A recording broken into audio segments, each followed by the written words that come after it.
Buenos días, hermanos. Soy yo, Ramón Pérez, teólogo y apologista católico. Hoy en este día les voy a hablar sobre el celibato. Les voy a mostrar bíblicamente que el celibato es totalmente bíblico, dándoles capítulos y versículos. Nuestros hermanos separados dicen que eso no existe, que eso es un invento de la Biblia, que la Biblia dice que hay que ser casado para poder ser ministro de Dios. Yo les voy a comprobar que eso no es cierto. Esa es una falsa doctrina. En el segundo video que grabé sobre la iglesia hablé del Papa y hablé de los obispos. Y allí quedó algo pendiente, por eso estoy haciendo este video. Allí dice que el obispo debe ser casado. Y precisamente es una de las citas bíblicas que agarran nuestros hermanos separados para decir que la iglesia es una falsa, que el clero es una falsa, que no es nada bíblico, que es puro invento. Pero hoy se los voy a mostrar que está dentro de la Biblia y que nosotros estamos basando el celibato en la Biblia. Bueno, para empezar, el tema no es la jerarquía de la iglesia, solamente para agarrar poquito el hilo, vamos a mirar cuando Jesús nombra papa a Pedro. Vamos a empezar en Mateo 16, del 13 en adelante. Como les digo, aquí la jerarquía no es el tema, ya lo di ese tema, solamente para agarrar poquito el hilo. Mateo 16, del 13 en adelante vamos a leer.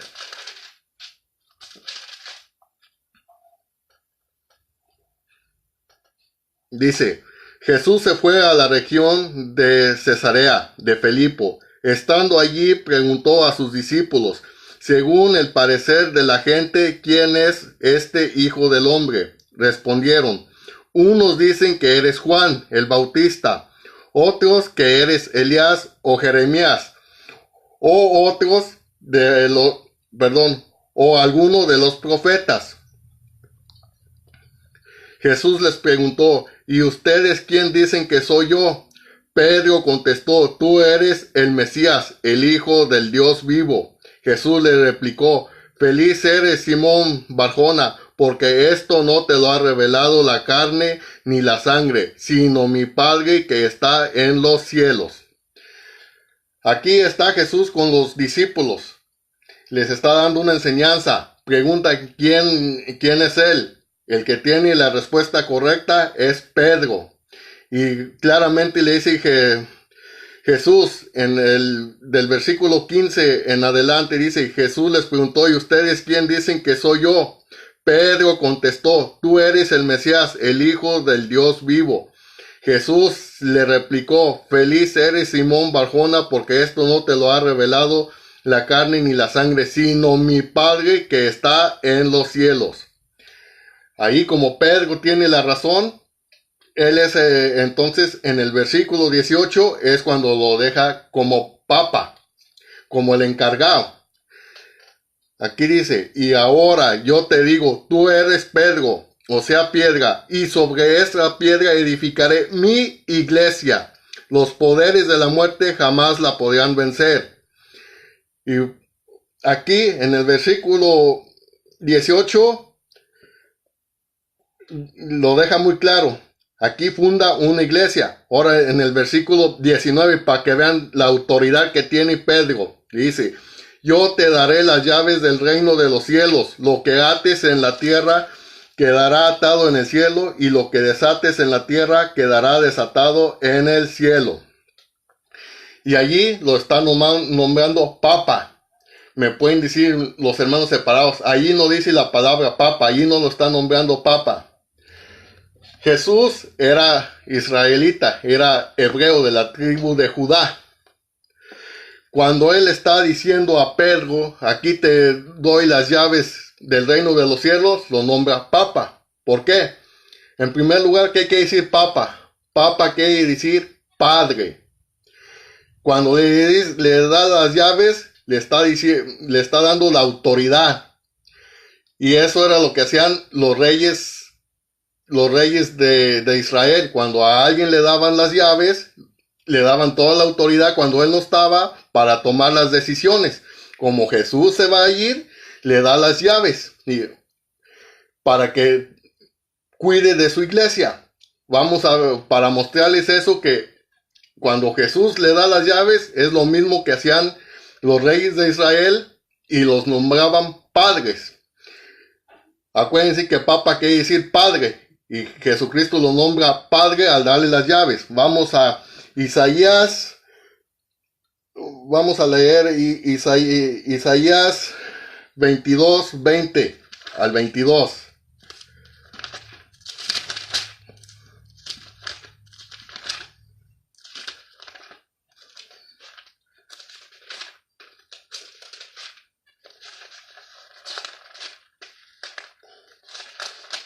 Aquí es cuando le da las llaves, cuando un rey le da las llaves. Aquí David, el rey en la tierra, Jesús, el rey de los cielos. Isaías 22 del 20 al 22. Dice: a Eliakim, el hijo de Hilcías, le pasaré tu traje, le colocaré tu cinturón y le confiaré tu cargo. Y será un padre para los habitantes de Jerusalén. ¿Ya ven? Será un padre. Y esta es la señal. Y para la familia de Judá, pondré en sus manos la llave de la casa de David. Cuando él abra, nadie podrá cerrar. Y cuando cierre, nadie podrá abrir. Exactamente lo que hizo nuestro Señor Jesucristo con Pedro. Le dio las llaves para llamarlo Padre. Él tiene las llaves del reino de los cielos. Bueno, eso era solamente una breve introducción para lo que vamos. Porque dicen nuestros hermanos separados, eso no puede ser cierto. Porque el Papa no se casa y Pedro era casado, lo dice en Mateo 8:14 que él tenía suegra. Entonces esa es una falsedad, el celibato. Sí, Pedro era casado y es lo que les vamos a explicar. Es lo que quedó pendiente. Al igual que en primera de Timoteo 3:1, cuando aparecen los obispos de la iglesia. Vamos a ver qué dice primera de Timoteo 3:1.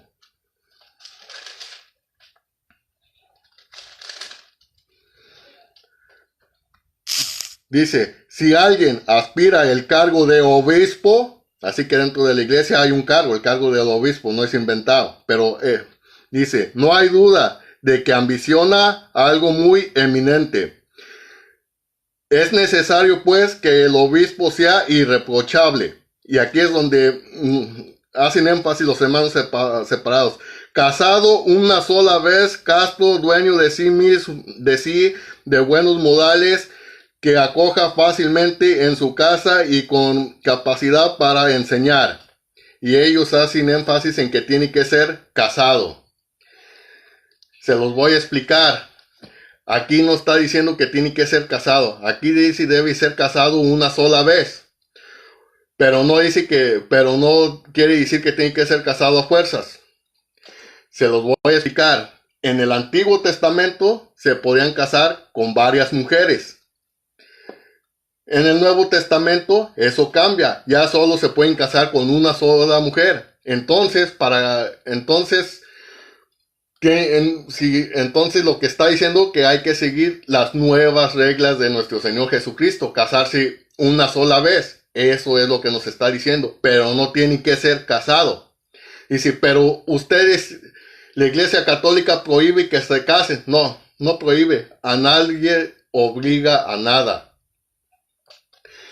Aquí, cuando Pablo, ya se los dije, habla de que debe ser casado, no debe ser casado, sino que debe seguir la nueva alianza, que si se casa una sola vez, para dar buen ejemplo, solo una sola vez, ya no como en el Antiguo Testamento, que es muchas veces.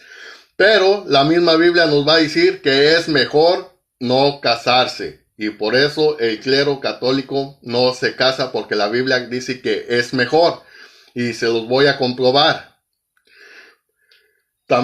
Otra cita que dan para decirnos que tiene que ser casado es Génesis 2:14. Dicen que el hombre se unirá a la mujer y los dos serán una sola carne. Sí, pero no es necesario, no es obligación. Es más, dice, la Biblia nos va a enseñar que es mejor no casarse. Es mejor quedarse soltero por el reino de los cielos. Y se los va a demostrar a su tiempo, pero vamos empezando por el principio, para que agarren todo el contexto, porque luego dicen que saco los textos fuera de contexto cuando es al revés. Cuando ellos son los que lo sacan fuera de contexto, yo solo llego a ponerles el contexto y se enojan conmigo. O vamos a ver en Éxodo 20:17. ¿Se acuerdan del 10º mandamiento? En Éxodo 20:17.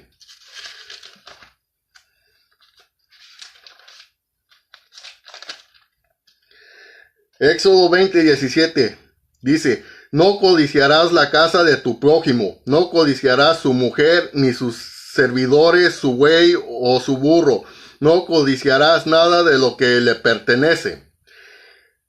Aquí en Éxodo 20:17 nos está diciendo que no debemos de codiciar, que ellos no debían, en el Antiguo Testamento, de codiciar a la mujer de su prójimo. O sea, no podían tener una mujer ya casada porque cometían adulterio. Podían tener muchas mujeres, pero que fuera soltera.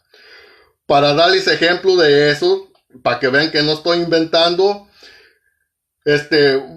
¿cuántas mujeres tenía David? David tenía 2 mujeres. Y lo vamos a leer en primera de Samuel 35. Primera de Samuel 35, aquí nos va a mostrar que David tenía 2 mujeres. Y no cometió pecado por tener 2 mujeres. Cometió pecado, pero no por tener 2 mujeres. Y lo vamos a leer en Samuel 35.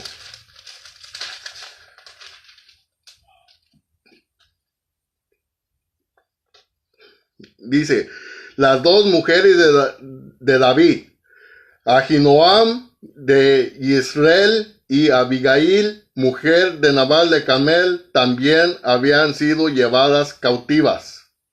Aquí vemos que tiene 2 mujeres, pero las 2 estaban solteras.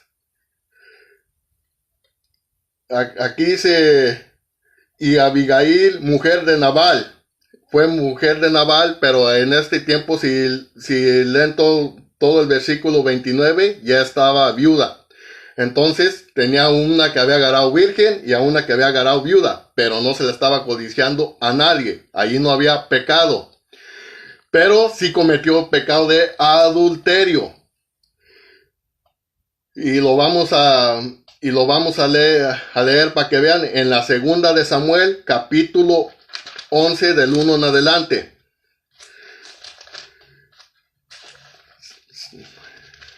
David tenía 2 mujeres, no cometió pecado al tener 2 mujeres porque estaban solteras, no se la quitó a nadie y no cometió pecado por tener más de una. Pero en el capítulo 11 vamos a ver que comete el pecado de adulterio porque le quita la mujer a Urías. Allí sí cometió pecado, porque se acuerdan que el 10º mandamiento decía no codiciar la mujer, pero podía tener todas las mujeres que quisieran, pero que no fueran ajenas. Del 1 en adelante dice, a vuelta de año, en la época en que los reyes hacen sus campañas, David mandó a Joab con su guardia y todo Israel. Derrotaron completamente a los amonitas y sitiaron Rabá mientras David se quedaba en Jerusalén. Una tarde en que David se había levantado de su siesta y daba un paseo por la terraza, divisó desde lo alto de la terraza a una mujer que se estaba bañando.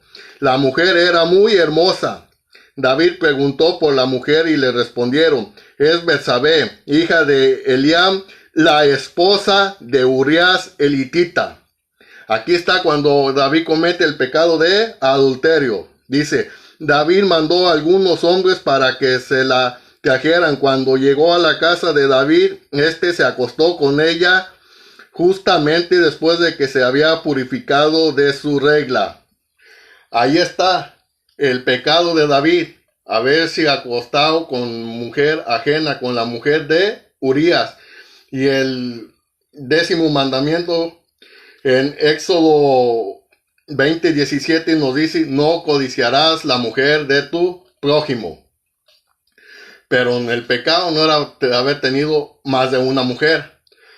Ahora vamos a ver a Salomón, hijo de Samuel. ¿Cuántas mujeres tuvo Salomón?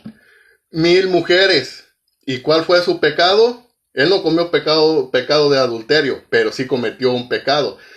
No era tener más de una mujer, y lo vamos a leer. Está en Primera de Reyes 11, del 1 en adelante.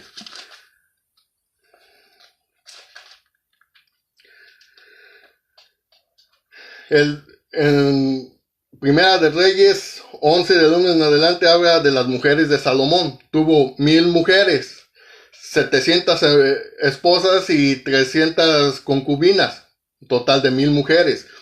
¿Y cuál fue el pecado? El pecado de Salomón fue haber conseguido por mujeres a extranjeras. Acuérdense que el pueblo de Israel era el pueblo escogido por Dios y no se podían revolver con otras razas.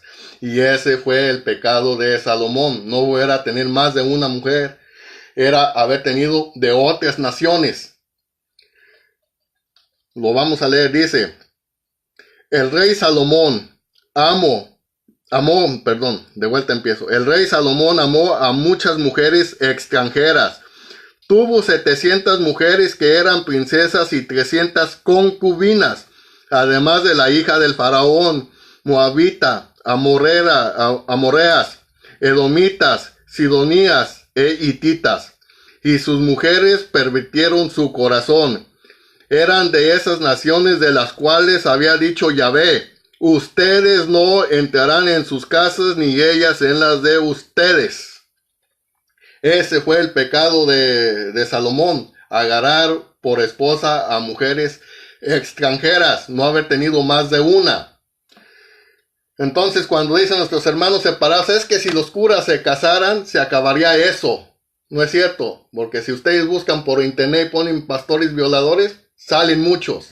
No es solo dentro de la Iglesia Católica. Y como pueden ver en el Antiguo Testamento, podían tener más de una mujer y de todos modos pecaban. Ahora vamos a empezar a ver cuando nuestro Señor Jesucristo cambia eso.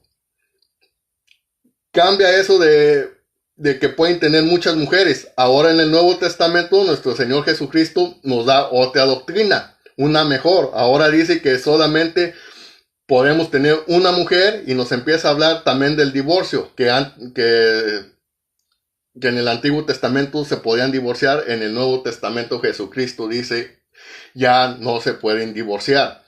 Vamos a leer en Marcos 10 del 1 en adelante. La nueva doctrina de nuestro Señor Jesucristo.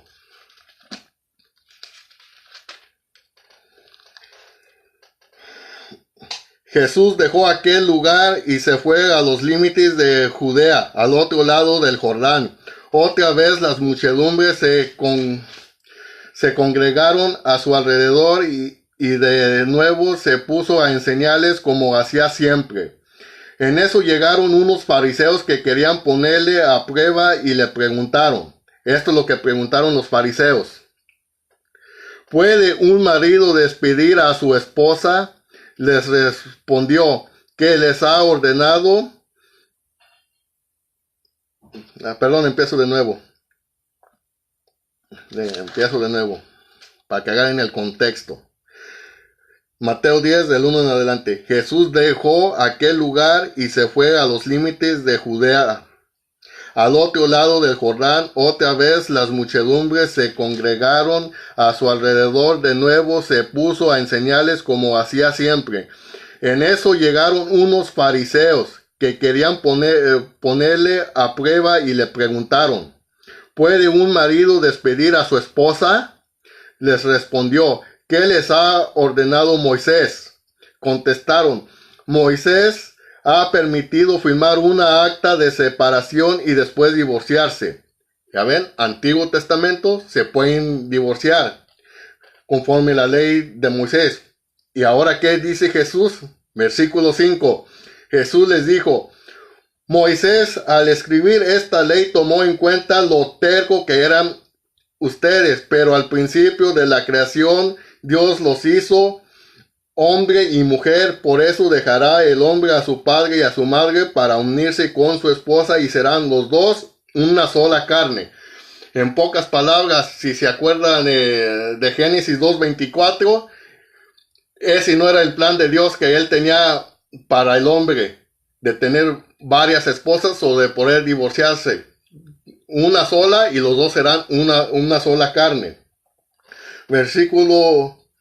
Sigo en el versículo 18. De manera que ya no son dos, sino uno solo. Pues bien, lo que Dios ha unido, que el hombre no lo separe.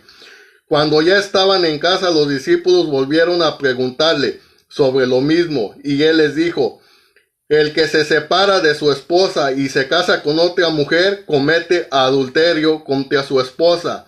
Y si la esposa lo abandona a su marido para casarse con otro hombre, también ésta comete adulterio. Ya cometen adulterio con meterse con más de una, con tener más de una esposa, o la esposa con tener más de uno. Entonces aquí está viendo claramente que ya solamente en el matrimonio solamente con una esposa, no con muchas como en el Antiguo Testamento. Ahora vamos a leer Mateo 5 del 27, versículo 27. A ver, ahí mismo nos da esas enseñanzas otra vez Jesucristo. Nos vuelve a repetir. Mateo 5, 27. Dice: ustedes han oído que se dijo: no cometerás adulterio. Antiguo Testamento, no cometerán adulterio. ¿Cómo? Fijándose en otra mujer, en mujer ajena. Pero yo les digo: quien mira a una mujer con malos deseos ya cometió adulterio con ella en su corazón. Ahora no solo es de no codiciar una mujer ajena, sino solamente con mirarla. Y en el versículo 31, también se dijo: el que se divorcie de su mujer debe darle un certificado de divorcio. Antiguo Testamento, ley de Moisés. Pero ¿qué nos dice nuestro Señor Jesucristo? Pero yo les digo, si un hombre se divorcia de su mujer fuera del caso de unión ilegítima, o sea que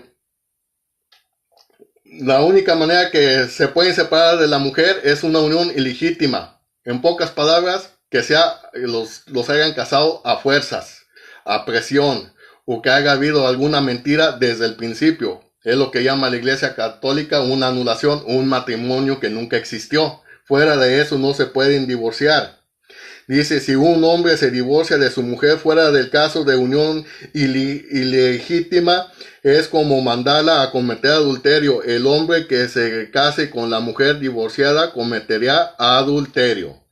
Aquí está claro, si se casan una sola vez con una sola mujer. Entonces, por eso cuando Pablo en 1 de Timoteo 3:1 dice: debe ser casado una sola vez, pero queriéndonos decir que no debe ser casado más de una, pero no que está prohibido mantenerse soltero. Es más, el mismo Pablo dice que es mejor mantenerse soltero por las cosas de Dios. Por eso la iglesia sigue eso, porque está en la Biblia, y se los voy a leer para que vean. Está en 1 de Corintios 7 en adelante. 7:1 en adelante. Primera de Corintios, capítulo 7. Vamos a ver, para que vean que nuestros hermanos separados dicen que debe ser casado, que es una maldición no casarse, que es desobedecer a Dios. La Biblia dice otra cosa. 1 de Corintios 7 del 1. Dice: Ustedes me han escrito sobre varios puntos. Pongan atención a lo que dice. Es cosa buena que un hombre no toque mujer alguna. Dice, ¿es cosa mala o cosa buena? Dice, es cosa buena que un hombre no toque mujer alguna. En el versículo 2, aquí viene el pero. Pero no ignoren la tiranía del sexo. Por eso que cada hombre tenga su esposa y cada mujer su marido.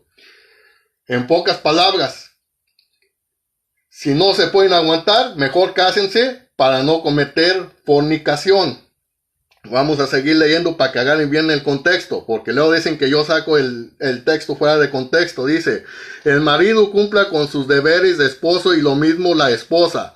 La esposa no dispone de su cuerpo sino el marido. Igualmente, el marido no dispone de su cuerpo sino la esposa. No se nieguen ese derecho el uno al otro, a no ser que lo decidan juntos y por cierto tiempo con el fin de dedicarse más a la oración. Después vuelvan a estar juntos, no sea que caigan a las trampas de Satanás por no saber dominar. Ahí está. Si no saben dominar, cásense. Es mejor. Versículo 6. Lo que les digo es a modo de consejo, no estoy dando órdenes. Me gustaría que todos fueran como yo. Aquí dice, me gustaría que todos fueran como yo, pero que cada uno recibe de Dios su propia gracia, unos de una manera y otros de otra. Pablo era soltero, ¿y qué dice? Me gustaría que todos fueran como yo, pero cada uno recibe de Dios su propia gracia, unos de una manera y otros de otra. Entonces el quedarse soltero, el no casarse, no está diciendo que es una maldición, como lo ponen nuestros hermanos separados. Versículo 8 dice, a los solteros y a las viudas les digo que estaría bien que se quedaran como yo. Otra vez, a los solteros y a las viudas les digo que estaría bien que se queden como yo. ¿Qué es la recomendación? Que se queden solteros. La Biblia nos está diciendo que es mejor, no peor, no una maldición. Es mejor. Entonces, cuando el clero de la Iglesia Católica no se casa, ¿está actuando mejor o peor? Según los protestantes, peor. Según la Biblia, mejor. Dice, pero si no logran contenerse, que se casen. Pues más vale casarse que estar quemándose por dentro. O sea, el casarse está bien, pero es mejor el no casarse. Pero el que no se puede aguantar, pues se casa. Ahora vamos a ver el versículo, vamos a leer del versículo 25. Respecto a los que se mantienen vírgenes, no tengo mandato alguno del Señor, pero los consejos que les doy son los de un hombre a quien el Señor en su bondad ha hecho digno de crédito. Yo pienso que esa es una decisión buena. ¿Qué dice de los que no se casan? Es una decisión buena. Entonces, ¿por qué el afán de decir que es una decisión mala? La Biblia dice lo contrario. En vista de las dificultades presentes, creo que es bueno vivir así. Otra vez, ¿cuántas veces ha dicho que es mejor vivir así? ¿Tienes obligaciones con una mujer? No intentes liberarte. ¿No tienes obligaciones con una mujer? No busques esposa. Otra vez, la Biblia nos está enseñando que es mejor no casarse. ¿Cuántas veces lo he repetido ya? Quiere decir que eso es muy importante, el mantenerse célebre. Y todavía sigue, no acabo. Versículo 28. Si te casas, no cometes pecado, y tampoco comete pecado la joven que se casa. Pero la condición humana les traerá conflictos que yo no quisiera para ustedes. O sea que se casan, les va a traer conflictos que él no quisiera. Otra vez nos está diciendo es mejor no casarse. Versículo 29. Esto quiero decirles, hermanos, el tiempo se ha acortado. En adelante los que tienen esposa deben vivir como si no la tuvieran. Los que lloran como si no lloraran. Los que están alegres como si no lo estuvieran. Los que se compran como si no hubieran adquirido nada. Y los que gozan la vida presente como si no la gozaran. Piensen que todo lo que actual está pasando. Versículo 32. Otra vez nos vuelve a lo mismo. Yo quisiera verlos libres de preocupaciones. El que no se ha casado se preocupa por las cosas del Señor y de cómo agradarle. No así el que se ha casado, pues se preocupa de las cosas del mundo y de cómo agradar a su mujer y está dividido. ¿Quién se preocupa más por las cosas de Dios? El que no se casa. ¿Por qué los protestantes dicen que entonces es malo que los curas no se casen cuando la Biblia nos está diciendo todo lo contrario? El que no se casa obra mejor, se preocupa mejor por las cosas de Dios. Ellos pueden tener mil excusas, pueden poner todos los ejemplos que quieran, sacar todos los escándalos que quieran, pero aquí la Biblia los está contradiciendo y yo creo lo que dice la palabra de Dios. Ahora aquí es donde viene el celibato de las mujeres, las monjas, que también es bíblico. Versículo 34, estamos en 1 Corintios capítulo 7, ahorita ya vamos en el versículo 34. De igual manera la mujer soltera y la virgen se preocupan del servicio del Señor y de ser santas en su cuerpo y en su espíritu, mientras que la casada se preocupa de las cosas del mundo y de agradar a su esposo. Otra vez, nos está volviendo a decir, ahora también las mujeres obran mejor las que no se casan porque se preocupan más por las cosas del Dios que la casada. Versículo 36. Si uno se siente intranquilo por su hija que está ya entrando en años y piensa que es mejor casarla, haga lo que le parezca, pues no comete pecado que la case. Ahí va para las hijas, las que quieren ser monjas. Para los padres, que no les vayan a decir que no, porque si se quiere casar, que se case. Versículo 37 dice, pero puede ser que otro se mantenga firme y decida con toda libertad y lucidez de guardar la virgen. Obra mejor. El que la guarda virgen, que la manda de monja, obra mejor que el que la casa. Lo dice la Biblia. Ahí es que está hablando del celibato de las mujeres, de las monjas. Así pues, el que la casa obra bien y el que no la casa obra mejor. Para los católicos que me están oyendo, si su hija quiere ser monja, si su hijo quiere ser sacerdote, no les quiten esa idea de la cabeza porque van a obrar mejor. Versículo 39. La mujer está ligada a su marido mientras éste vive, pero si se muere, queda libre y puede casarse con quien desee, siempre que sea un matrimonio cristiano. De todos modos, será más feliz si permanece sin casarse. Otra vez, nos está diciendo que es mejor permanecer sin casarse. Versículo 40. De todos modos será más feliz si permanece sin casarse.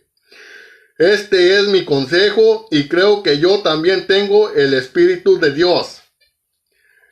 ¿Cuántas veces no nos lo dijo Pablo en 1 Corintios capítulo 7 de 1 en adelante que es mejor no casarse? Por eso cuando nos está hablando en 1 Timoteo 3 del 1 en adelante que el obispo debe ser casado una sola vez, a lo que se está refiriendo es que no se puede casar muchas veces como lo hacían en el Antiguo Testamento, sino tienen que vivir en la ley de Dios, casarse una sola vez. Pero es mejor el que no se casa.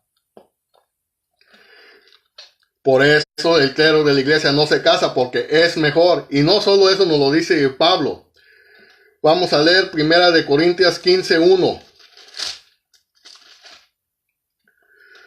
Pongan atención, dice, quiero recordarles, hermanos, la buena nueva que les anuncié. Ustedes la recibieron y perseverarán en ella, y por ella se salvarán si la guardan tal como yo se la anuncié. ¿Cómo nos anunció el matrimonio? Hay que guardarlo tal como Él nos lo enseñó. Que es mejor no casarse, sino que es peor, o que es una maldición. Dice, y por ella se salvarán si la guardan tal como yo la anuncié, a no ser que hayan creído cosas que no son. Porque si creen que se deben casar y que es mejor casarse que no casarse, como dicen los protestantes, están creyendo cosas que no son. Dice el versículo 3, en primer lugar les he transmitido esto tal como yo mismo lo recibí. Así como lo transmitió Cristo a los apóstoles y los apóstoles a Pablo, Él mismo lo transmite que es mejor no casarse. Esto llega al otro punto. Ahora vamos a hoy con la Biblia les voy a mostrar que el mismo Jesucristo con palabras de Él dice que es mejor no casarse. ¿Por qué los hermanos separados dicen, yo me bautizo de grande porque así Jesús dio el ejemplo? Bueno, Jesús no se casó, entonces ¿por qué ellos sí se casan? ¿Por qué no siguen el ejemplo de Jesús? Porque no les conviene. Pero ahora les voy a leer cuando el mismo Jesús dice que es mejor no casarse. Mateo 19.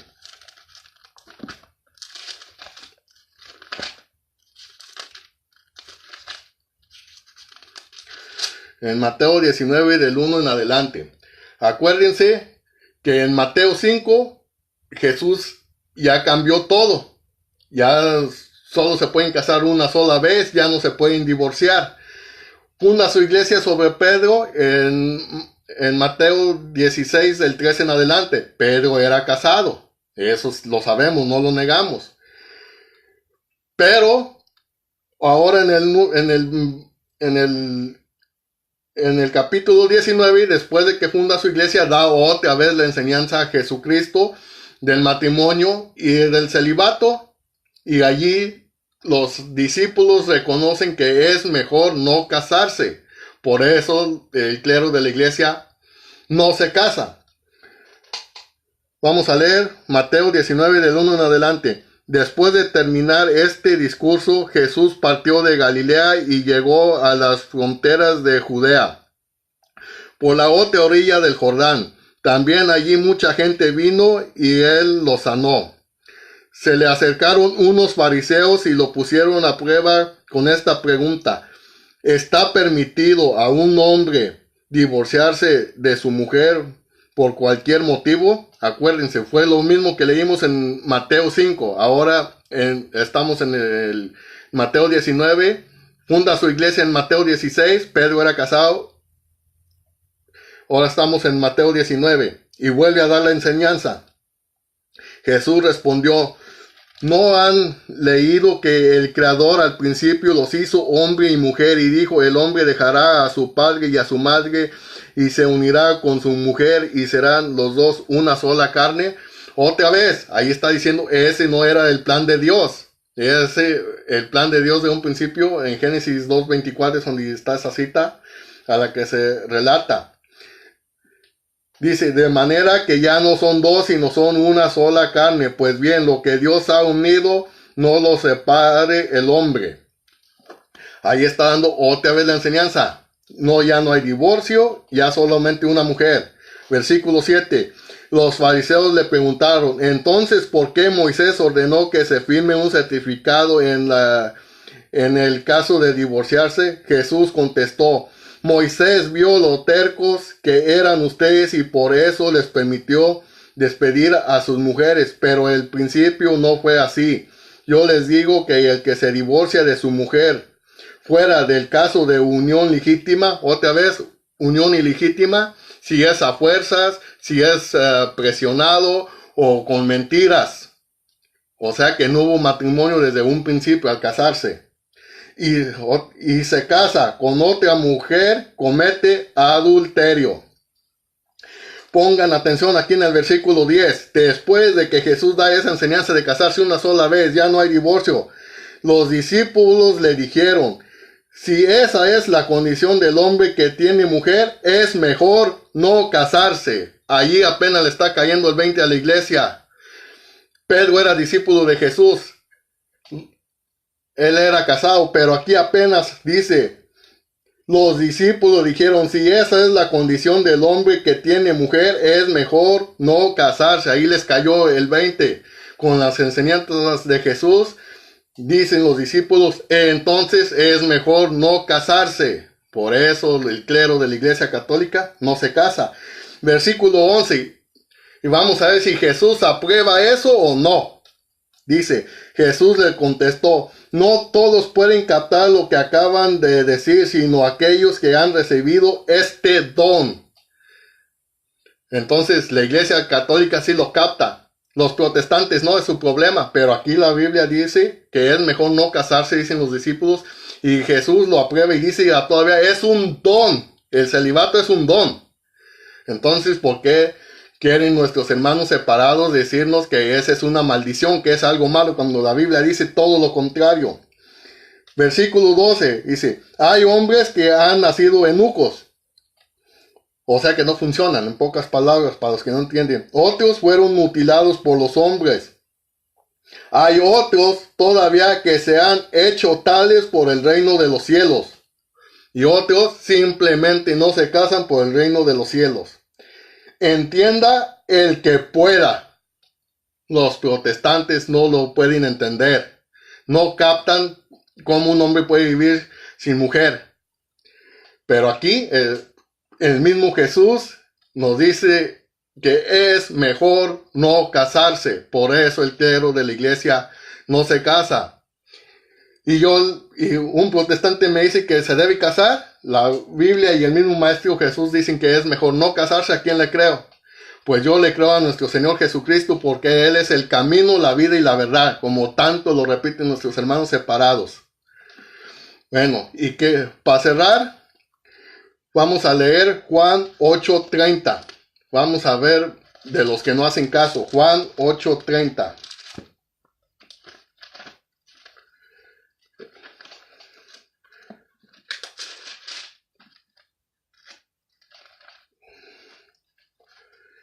Juan 8:30. Dice, esto es lo que decía Jesús y muchos creyeron en él. Jesús decía a los judíos que habían creído en él, ustedes serán verdaderos discípulos míos si perseveran en mi palabra. Los verdaderos discípulos de Jesús perseveran en su palabra. ¿Cuál es su palabra? Es mejor no casarse. ¿Quién persevera en su palabra? Los católicos. Los protestantes dicen lo contrario. Otra vez dice, Jesús decía a los judíos que habían creído en él, ustedes serán verdaderos discípulos míos si perseveran en mi palabra. Entonces conocerán la verdad y la verdad los hará libres. Hermanos, les he demostrado con capítulo y versículo que el celibato es totalmente bíblico. No es malo el matrimonio, es bueno, pero nos muestra que es aún mejor el celibato. Eso nos lo dijo el mismo Señor, lo repitió Pablo. Con esto quiero cerrar para que vean que la Iglesia Católica está basada en la Biblia, no es invento de los hombres. Que Dios los bendiga. Compartan este video con los demás católicos, con los protestantes, para que vean que no estamos inventando cosas. En el nombre del Padre, del Hijo y del Espíritu Santo. Amén.